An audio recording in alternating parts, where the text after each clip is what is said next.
사랑하시는 나의 아버지,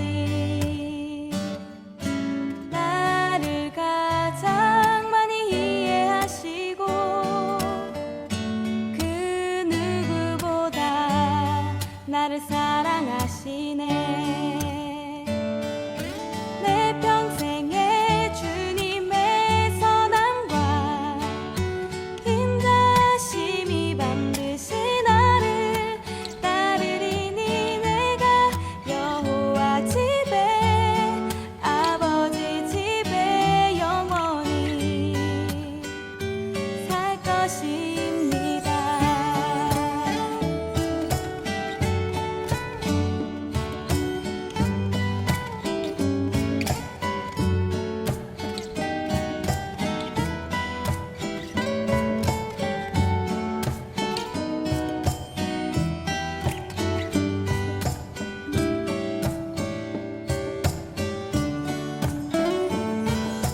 나보다 나를 더 사랑하시는 나의 아버지, 나를 가장 많이 이해하시고 그 누구보다 나를 사랑하시네.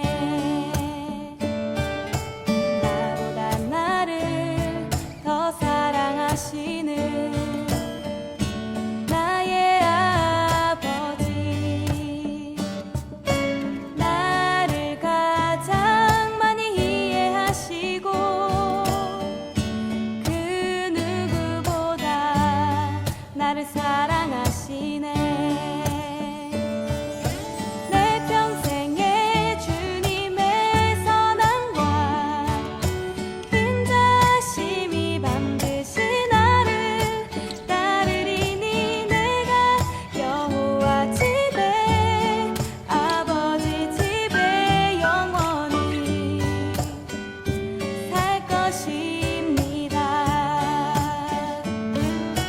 내 평생에 주님의 선함과 인자심이 반드시 나를 따르리니 내가 여호와 집에 아버지 집에 영원히 살 것입니다.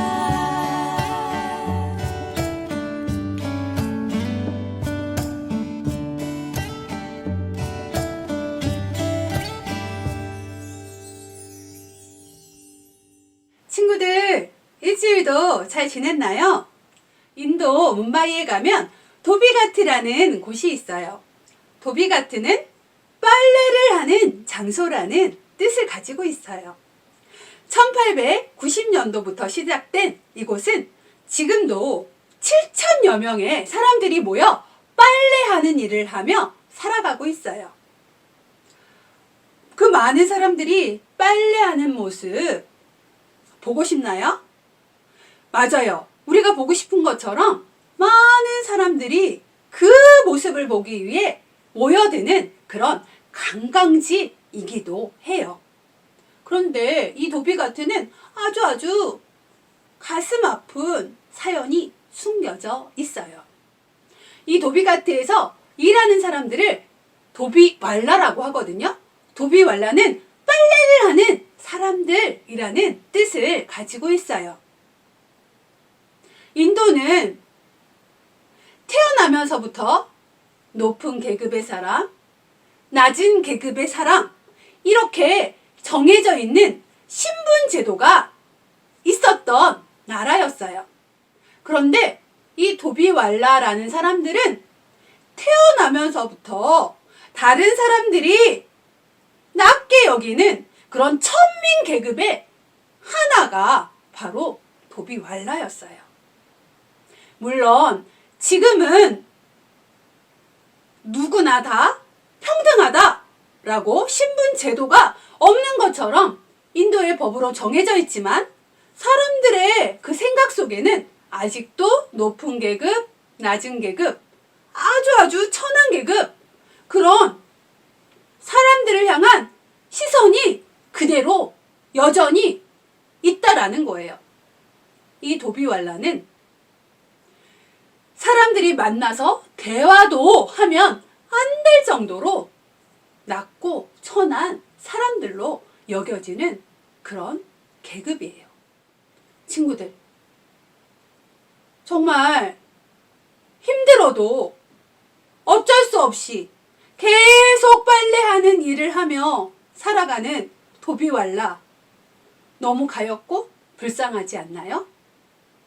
그런데 친구들, 이런 도비왈라 사람들보다 더더더 비참하고 불쌍한 사람들이 있어요. 그 사람은 누굴까요? 그 사람은 바로 죄 때문에 하나님 앞에 가까이 갈 수 없는 죄인들이에요. 성경은 모든 사람이 다 죄인이라고 말하고 있어요. 그리고 죄인인 사람은 하나님께 가까이 갈 수도 없고 하나님과 영원히 살 수도 없고 하나님의 심판을 받을 수밖에 없는 그런 사람들이라고 말하고 있어요. 우리 모두도 죄 때문에 하나님께 가까이 갈 수 없는 비참한 사람들이에요.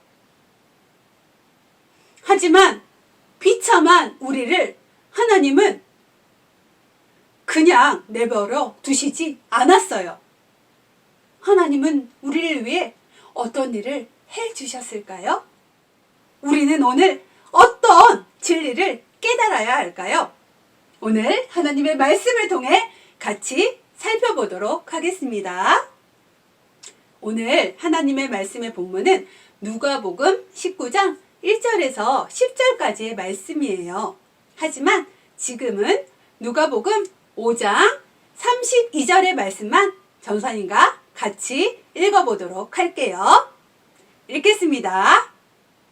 내가 의인을 부르러 온 것이 아니요 죄인을 불러 회개시키러 왔노라. 아멘. 하나님은 죄인된 비참한 우리에게 예수님을 통해 이렇게 해 주셨다라고 말씀하고 있어요. 하나님은 우리를 버려두시지 않고 직접 우리를 부르러 오셨어요. 그리고 우리가 회개해서 구원받게 해주셨어요. 오늘의 포인트입니다. 기억해 볼게요. 죄인을 찾으시는 예수님을 만나라. 친구들, 마음속에 새겼나요? 다시 한 번만 더 외치겠습니다. 죄인을 찾으시는 예수님을 만나라. 친구들, 우리는 죄인이에요. 하지만 예수님은 우리를 찾아 만나주셨어요.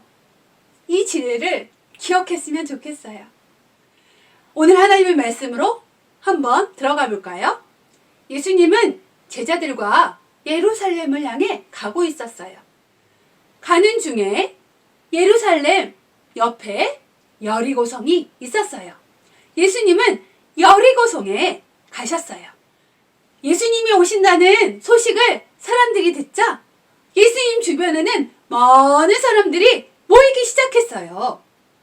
그런데 예수님을 너무너무 만나고 싶어 했던 한 사람이 있었는데 그 사람은 바로 삭개오였어요. 삭개오의 직업은 세리였어요. 세리는 어떤 일을 하는 사람일까요? 세금을 걷는 사람을 말해요. 지금 유대는, 이스라엘은 로마의 지배를 받고 있어요. 그런데 세리는 로마의 편에 서서 유대 사람들에게 세금을 징수하는 그런 일을 했던 사람들이었어요. 그래서 유대 사람들이 보기에는 세리는 로마의 앞잡이라고 생각했어요. 그리고 세리들은 세금을 정해진 만큼만 걷지 않고 그거보다 훨씬 더 많이 걷어서 자기의 배를 부르게 하는 아주 나쁜 사람들이었어요. 그래서 이스라엘 백성들이 생각하기에는 저 세리는 나쁜 사람들이야, 죄인이야 하고 생각하고 있었어요. 그런데 삭개오는 이런 세리 중에서도 세리의 세리장이었던 거예요. 사람들은 삭개오를 싫어했어요. 자, 세리 삭개오는 예수님을 만나고 싶었는데 키가 아주 작았어요. 예수님을 보고 싶어도 만날 수 없는 거예요. 그래서 한 가지 방법을 생각했죠. 바로 돌무화과 나무 위로 올라가서 예수님을 만나려고 했어요. 보려고 했어요. 이렇게 예수님을 보고 있는데 예수님께서 삭개오에게 오십니다. 그리고 말씀하십니다. 삭개오야, 내려와. 내가 오늘 너희 집에 머물러야겠다. 삭개오는 너무너무 기뻤어요. 그래서 예수님을 모시고 집으로 가서 예수님을 극진하게 대접했어요. 그런데 사람들은 쑥덕쑥덕합니다. 아니, 예수님은 저 삭개오가 얼마나 큰 죄인인지 모르시는 것 같아. 아유, 예수님, 삭개오와 말씀 나누시면 안 되는데? 하며 좋지 않은 시선으로 바라보았어요.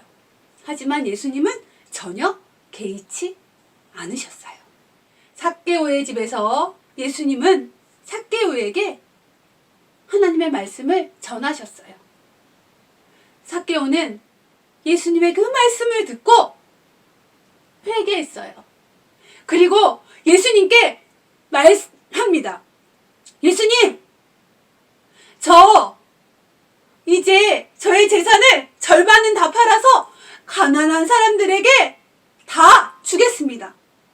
그리고 제가 지금까지 잘못해서 돈을 그렇게 뺏은 사람들에게는 4배로 보상해 주겠습니다. 라고 예수님께 말했어요.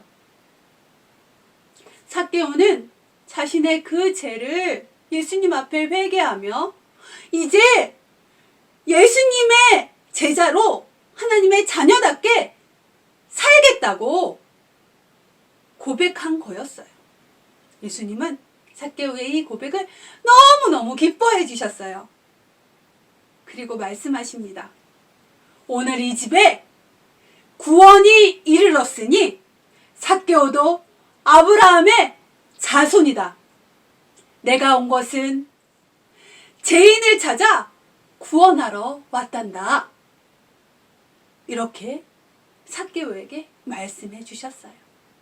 사랑하는 친구들, 사람들이 낮고 천하게 보았던, 가까이 하기 싫었던 죄인인 삭개오를 예수님은 직접 찾아가 만나 주셨어요.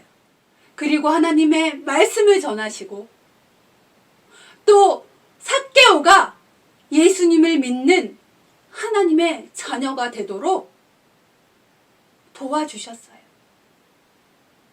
삭개오는 어떻게 됐나요? 그 예수님의 말씀을 듣고 자신의 그 잘못 살아왔던 그 삶을 회개했죠. 회개란 죄를 고백할 뿐만 아니라 그 죄에서 완전히 돌아서서 그 행동을 예수님이 기뻐하시는 행동으로 바꾸는 것을 말하죠. 삭개오는 그렇게 했어요. 예수님의 그 말씀 앞에 자신의 잘못도 깨달으며 이제부터는 이렇게 살지 않겠습니다. 라고 그의 삶도 바꾸었어요. 사랑하는 친구들, 이렇게 삭개오처럼 죄인이었던 사람이 바로 우리예요. 우리는 하나님의 원수가 될 정도로 죄인이었던 사람들이에요. 하지만 예수님이 직접 우리를 찾아 만나주셨어요. 그래서 우리는 이제 삭개오처럼 우리의 잘못이 있음을 깨닫고 예수님으로만 구원받을 수 있음을 고백하는 그런 사람들이 되었어요. 예수님이 나를 찾아와 만나주셨기 때문에 가능한 일이에요. 이제 우리는 삭개오처럼 살아야 해요. 잘못된 삶을 멈추고 예수님이 기뻐하시는 그런 삶을 살아가는 그런 하나님의 사람이 되어야 해요. 예수님은 어떤 분이에요? 죄로 인해 비참한 우리를 찾아오신 분이에요. 죄인을 찾아 만나주신 분이에요. 이 진리를 꼭꼭꼭 우리 마음속에 새기기 원합니다. 오늘 포인트 한 번만 더 마지막으로 외치고 마무리 짓도록 하겠습니다. 죄인을 찾으시는 예수님을 만나라. 아멘. 이 시간 전사님과 기도하고 오늘 예배를 마치도록 할게요. 하나님 아버지 감사합니다. 이 시간도 우리에게 말씀해 주셔서 감사합니다. 우리는 죄인입니다. 하나님을 찾을 수도 만날 수도 하나님과 살 수도 없는 하나님의 심판을 받을 수밖에 없는 죄인이었습니다. 하지만 예수님께서 우리를 찾아와 만나 주셨습니다. 우리를 구원해 주셨습니다. 너무너무 감사합니다. 이제 우리도 예수님만 따라 예수님처럼 살아가는 멋진 하나님의 자녀 되겠습니다. 하나님 함께 해주세요. 이 시간도 우리가 하나님 생각하며 찬양도 하고 기도하며 또 말씀도 들었습니다. 우리 예배 하나님께서 기쁘게 받아주신 줄 믿습니다. 예수님의 이름으로 기도합니다. 아멘. 친구들, 오늘의 미션 알려드릴게요. 오늘의 미션은 바로 오늘의 포인트예요. 오늘의 포인트는 14글자였어요. 예수님이 어떤 일을 해주셨는지 그것이 포인트에 있었죠. 14글자. 친구들, 예배를 열심히 잘 드린 친구들은, 예수님을 믿고 따르는 친구들은 오늘의 이 포인트를 기억하며 우리 멘토님들에게 카톡으로 보내주시거나 혹은 유튜브 댓글에 또 밴드에 올려주세요.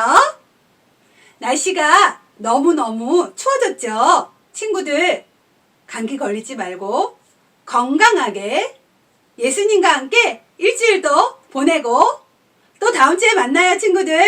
잘 지내요. 안녕.